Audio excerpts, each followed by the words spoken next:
सुख देने वाला माँ कौशल्या। ए बच्चों चलो बाहर। माता कौशल्या और सभी माताओं को अपार सुख देने वाला, अयोध्या नगरी के तमाम लोग सुख पा रहे हैं। छोटे छोटे श्री राम, भरत, लक्ष्मण, शत्रुघ्न सभी अपने आप में एक अलग से विशेषता लिए हुए हैं, और भगवान श्री राम की तो बात ही क्या है। ये वल्लभ जी कह रहे हैं इस तरह से आपने श्री राम के बाल चरित्र को सुना। यह सब चरित्र कहा मैं गाई, आगल कथा सुनो मन लाई। विश्वामित्र महामुनि ज्ञानी, बसै विपन्न शुभ आश्रम जानी।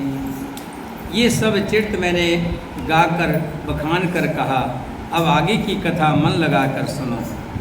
ज्ञानी महामुनि विश्वामित्र जी वन में शुभ आश्रम पवित्र स्थान जानकर बसते थे। जय तप जग जोग मुन करहीं, अति मारीच सुभाऊ डरहि। देखत जग निशाचर धामे, करें उपद्रव मुनि दुख पावें। जहाँ वे मुनि जप यज्ञ और योग करते थे, परंतु मारीच और स्वभाव से बहुत डरते थे। यज्ञ देखते ही वे राक्षस दौड़ पड़ते थे और उपद्रव मचाते थे, जिससे मुनि बहुत दुख पाते थे। गाधि तनय मन चिंता व्यापी, हरि बिन मरे न निश्चर पापी। तब मुनिवर मन कीन विचारा, प्रभु अवतरो हरण मही भारा। गाधी के पुत्र विश्वामित्र जी के मन में चिंता छा गई कि ये पापी राक्षस भगवान के मारे बिना नहीं मरे। तब श्रेष्ठ मुनि ने मन में विचार किया कि प्रभु ने पृथ्वी का भार हरने के लिए धरा पर अवतार लिया है। यही मिस देखो पद जाई, कर विनती आनौ दो भाई। ज्ञान विराग सकल गुण ऐना, सो प्रभु में देखूं भर नैना। इसी बहाने जाकर मैं उनके चरणों का दर्शन करूं और विनती करके दोनों भाइयों को अपने साथ ले आऊं। जो ज्ञान विराग्य और सब गुणों के धाम है, उन प्रभु को मैं नेत्र भर कर देखूंगा। बहु विधि करत मनोरथ, जात लाग नहीं बार। कर मंजन सरल जल, गए भूप दरबार सियावर।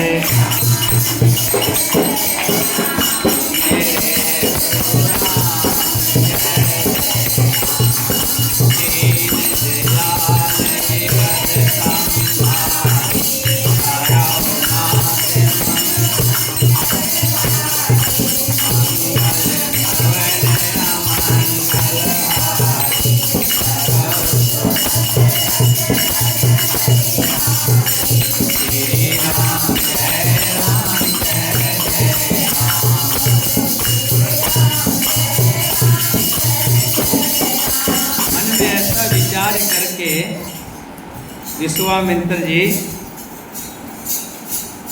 जल्दी जल्दी चले। सरयू नदी के जल में स्नान करके वे राजा के दरबार पर पहुँचे। मुनि आगमन सुना जब राजा, मिलन गयो ले विपर समाजा। जब राजा दशरथ ने समाचार पाया कि विश्वामित्र जी पधारे हैं, तो ब्राह्मणों का समाज लेकर के विश्वामित्र जी की आगमनी के लिए चल दिए। कर दंडवत मुनि सन्मानी, निज आसन बैठा रहे आनी। मुनि का सम्मान करते हुए उन्हें आदरपूर्वक अपने सिंहासन पर लाए और सादर सहित उनको बैठाया। चरण पखारे कीन अति पूजा, मौसम आज धन्य नहीं दूजा। विविध भांति भोजन करवाया, मुनिवर हृदय हर्ष अति पावा।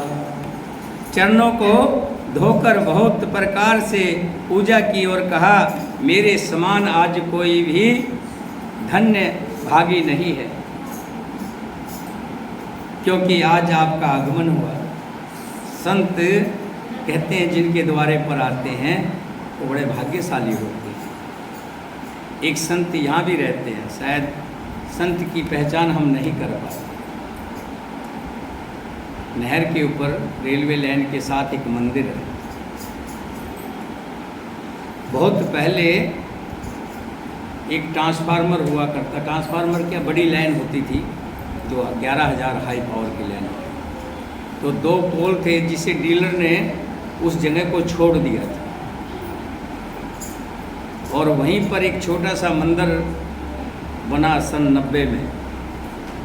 और धीरे धीरे एक छोटी सी वो भी थी, उसमें गुफा थी, उसी में वो मुनि रहते थे।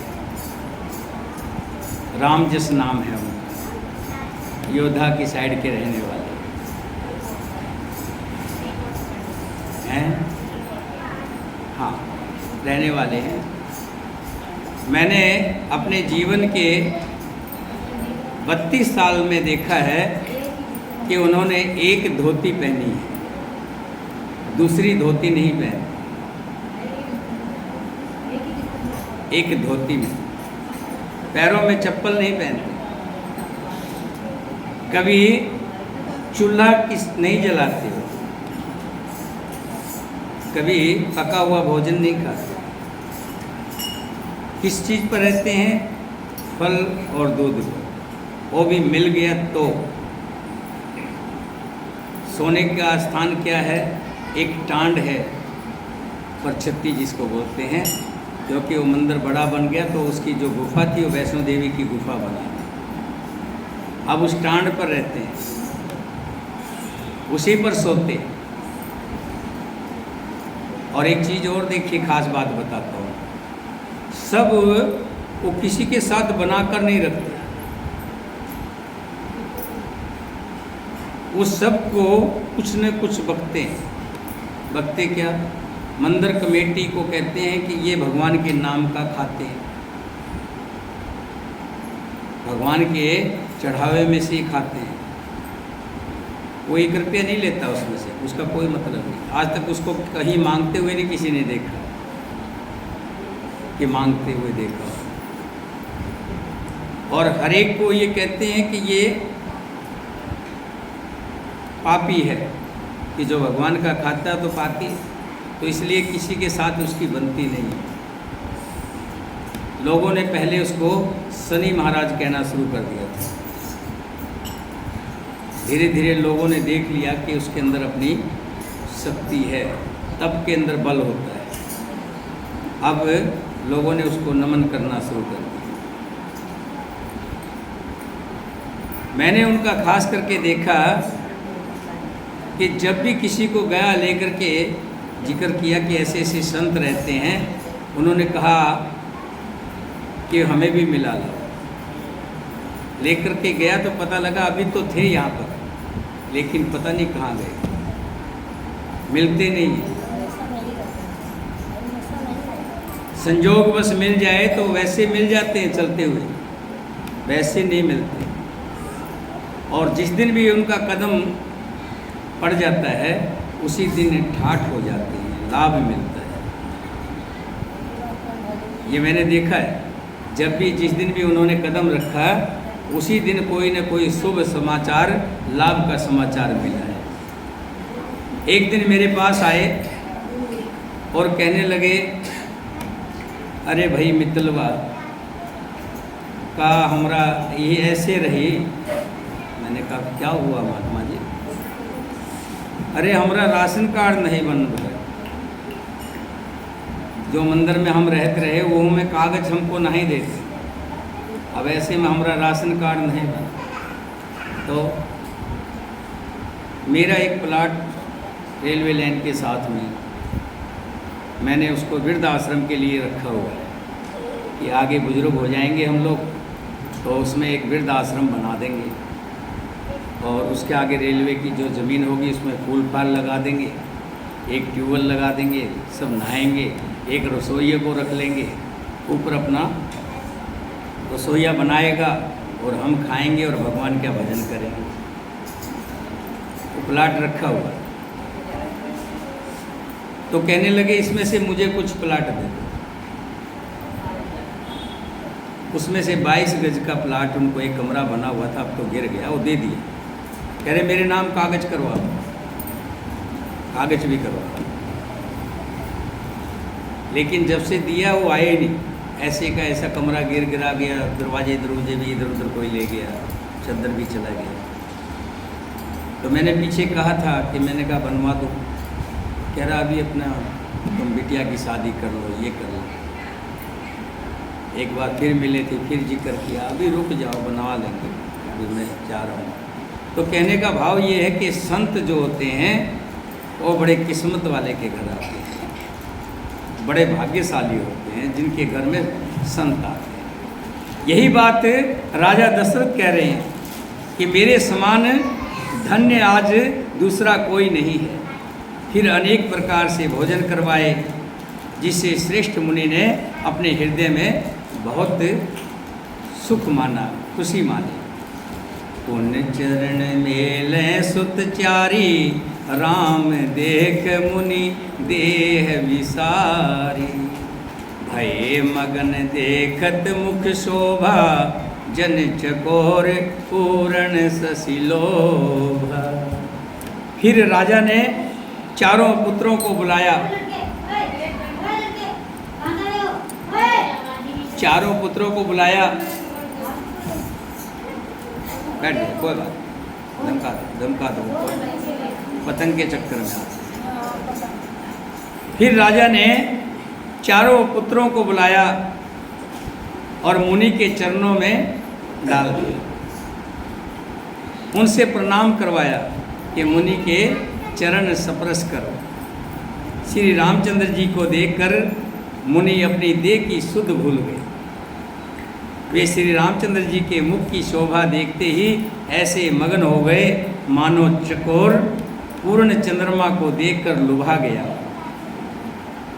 तब मन हरस बचन कहराओ, मुनि यस कृपा ने की नहु काओ। के ही कारण आगमन तुम्हारा, कहो सो करत न लाऊं बारा। तब राजा ने मन में हर्षित होकर ये वचन कहे, हे मुनि, इस प्रकार कृपा तो आपने कभी नहीं की। जब भी आना होता था तो पहले संदेश भिजवा देते थे, आज तो आप अचानक ही आपका आना हो गया। आज किस कारण से आपका शुभागमन हुआ, कहिए मुझे क्या आदेश है जिसे मैं पूरा करने में देर नहीं लगाऊं। असुर समय सता में मोही, मैं जाचन आयो नृपतो ही। अनुज समेत देव रघुनाथा, निश्चर बद में होऊं सनाथा। मुनि ने कहा, हे राजन, राक्षसों के समूह मुझे बहुत सताते हैं, मारीच और स्वभाव उधम मचाते हैं। जब हम यज्ञ करते हैं तो हमारे यज्ञ को विध्वंस कर देते हैं, इसलिए मैं तुमसे कुछ मांगने आया हूँ। राजा ने कहा, मांगिए।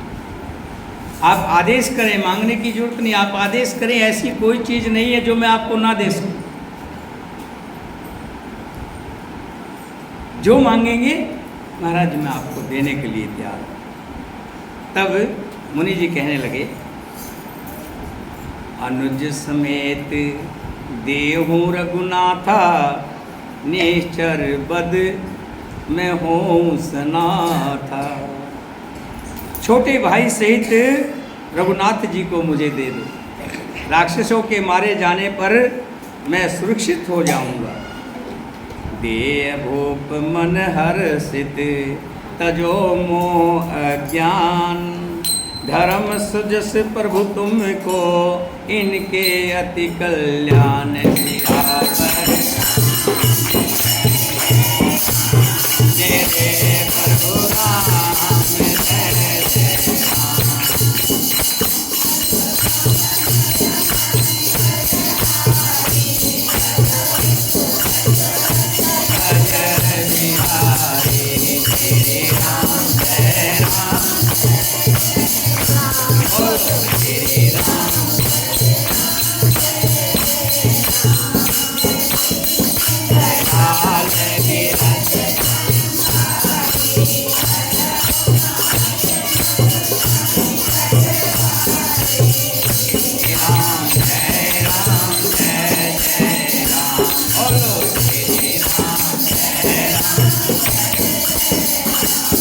हे राजन, प्रसन्न मन से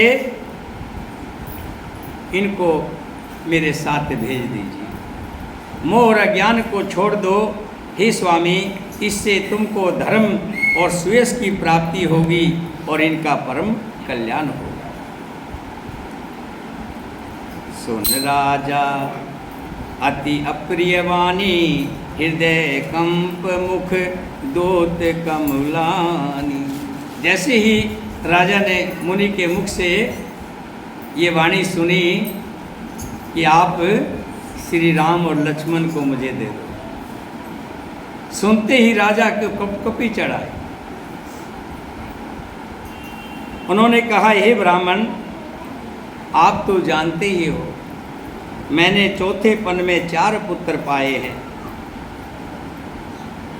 आपने विचार कर बात नहीं कही। आप खुद सोचिए कि मुझे बुढ़ापे में आकर के संतान हुई है। हे मुनि, आप पृथ्वी, गौ, धन और खजाना मांग लीजिए। मैं आज बड़े हर्ष के साथ अपना राज तक आपको देने के लिए तैयार हूँ। देह और प्राण से अधिक प्यारा कुछ नहीं होता। आप मेरी देह मांग लीजिए, मेरे प्राण मांग लीजिए, मैं उसे भी देने में एक पल भी नहीं लगाऊंगा। सब सुत प्रिय मोहे प्राण की नाही, राम देत नहीं बने गोसाई। वैसे तो चारों पुत्र मुझे प्राणों के समान प्रिय हैं, लेकिन राम की जब बात करते हो तो राम को तो किसी प्रकार भी देते नहीं बनता। कहाँ अत्यंत ड्रावने और पुर राक्षस, और कहाँ ये परम किशोर बिल्कुल सुकुमार मेरे सुंदर पुत्र, बहुत छोटे हैं, कोमल हैं। सुन नृप गिरा प्रेम रस सानी, हृदय हरस माना मुनि ज्ञानी। तब विशिष्ट बहुविधि समझावा, नृप संदेह नाश कह पावा।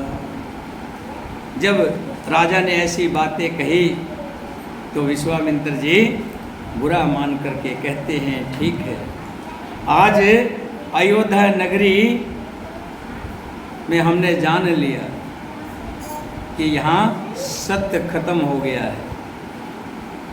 अयोध्या के तो जितने भी राजा हुए, चाहे राजा हरिश्चंद्र हुए, जिन्होंने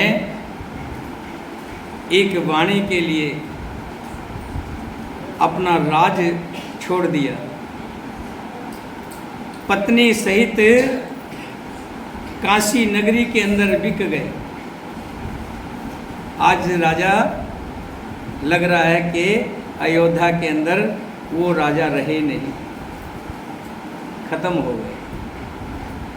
ठीक है, हमारा क्या अधिकार है, हम तो संत लोग ठहरे, हम कुछ कह नहीं सकते, जाते हैं। तभी विशिष्ट जी ने कहा, ठहरिए मुनि, राजा मोह के वश में पड़े हैं। राजा ये नहीं जानते कि जिनको अपना पुत्र समझ रहे हैं ये संसार का पार करने वाले सतदानंद स्वयं भगवान विष्णु का अवतार है। फिर वशिष्ठ जी ने राजा को बहुत प्रकार से समझाया। तब राजा दोनों पुत्रों को देने के लिए तैयार हुआ। अति आदर दो तन्य बुलाए, हृदय लाग बहु भांति समझाए। मेरे प्राण नाथ सुत दो, तुम पुन मुनि पिता आन नहीं को। और हाथ जोड़ के कहने लगे, हे नाथ, मेरे ये दोनों प्राण हैं, इनके सिवा मेरे पास कुछ नहीं है। अब तो तुम्हारे साथ भेज रहा हूँ, तुम ही इनके माता और तुम ही इनके पिता। सौंपे भूप ऋषि सुत, बहुविधि दे आशीष। जन्य भवन गए प्रभु, चले नाय पद शीश। सियावर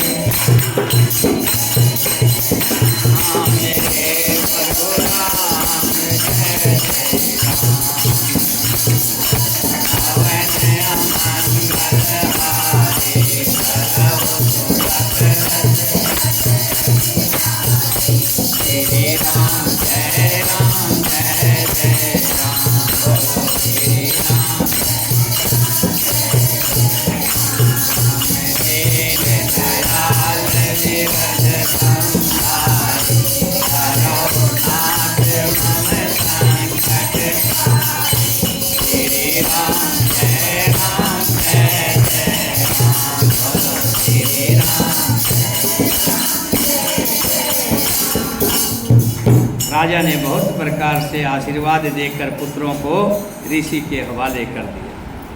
फिर प्रभु माता के महल में गए और उनके चरणों में सिर नवाकर चल दिए।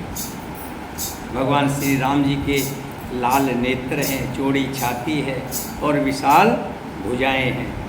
नील कमर और कमाल वृक्ष की तरह श्याम शरीर है, कमर में पीताम्बर है और सुंदर तरकस कसे हुए हैं।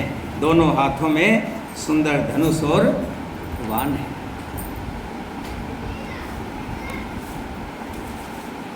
श्याम और गौर वर्ण के दोनों भाई बड़े सुंदर हैं। विश्वामित्र जी को महान निधि प्राप्त हो गई मानो। वो सोचने लगे, मैं जान गया कि प्रभु ब्राह्मण देव ब्राह्मणों के भगत हैं, मेरे लिए भगवान ने अपने पिता को भी छोड़ दिया। मार्ग में चले जाते हुए मुनि ने ताड़का को दिखलाया। ताड़का, चले जाते मुनि दीन दिखाई, सुन ताड़का क्रोध कर धाई। एक ही बाण प्राण हर लीना, दीन जानते निज पद दीना। मार्ग में चलते हुए मुनि ने ताड़का को दिखलाया। शब्द सुनते ही वो क्रोध करके दौड़ी। श्री राम जी ने एक ही बाण से उसके प्राण हर लिए और दीन जानकर उसको निज पद अपना दिव्य स्वरूप दिया। तब ऋषि निज नाथ जिय चीनी, विद्या निधि कहो विद्या दीनी। जाते लागन छूछा पिपासा, अतुलित बल तनु तेज प्रकाशा। तब ऋषि विश्वामित्र ने प्रभु को मन में विद्या का भंडार समझते हुए भी लीला को पूर्ण करने के लिए ऐसी विद्या दी जिससे भूख और प्यास ना लगे, शरीर में अतुलित बल और तेज का प्रकाश हो। आयुध सर्व समर्पिके, प्रभु निज आश्रम में आन। कंद मूल फल भोजन, दीन भक्ति हित जान। सियावर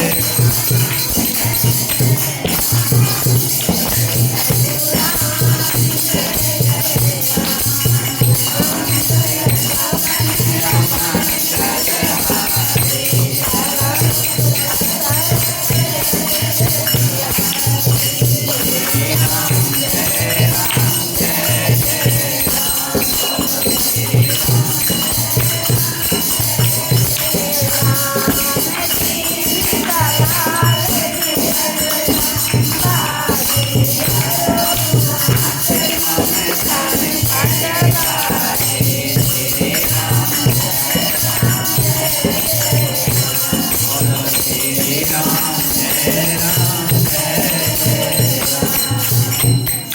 फिर मुनि ने ऐसे ऐसे अस्त्र और शस्त्र दिए